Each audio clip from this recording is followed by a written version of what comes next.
Hello mga kabatak, ako nga pala si John Lon, isang OFW, skilled worker, farmer dito sa Japan, Nagano Ken. Dating trainee, 3 years sa Mazda Logistics sa Hiroshima, Japan. Isang OFW na nagsasakripisyo kahit maiwan ang kanyang mag-ina sa Pilipinas para lang maiahon, maibigay sa kanila ang kanilang pangangailangan sa araw-araw ng pamumuhay. Kaya sa mga kapwa ko OFW, laban lang sa hamon ng buhay.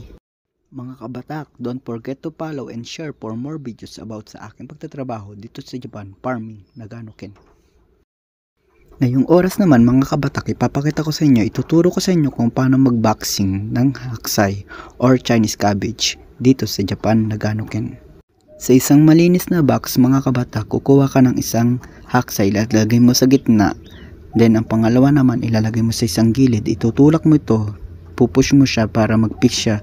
Then pangatlo, ilalagay mo doon sa isang gilid naman. Then yung isa naman sa taas naman ay baliktad naman siya para maisarado natin maayos yung box. Then yan, gitna ulit siya. Then pangalawa, doon ulit sa kabila. Pangatlo ulit niya ay sa kabila naman.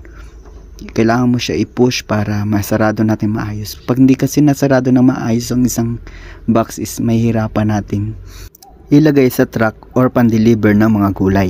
Kaya tara mga kabatak, samahan nyo akong mag-boxing.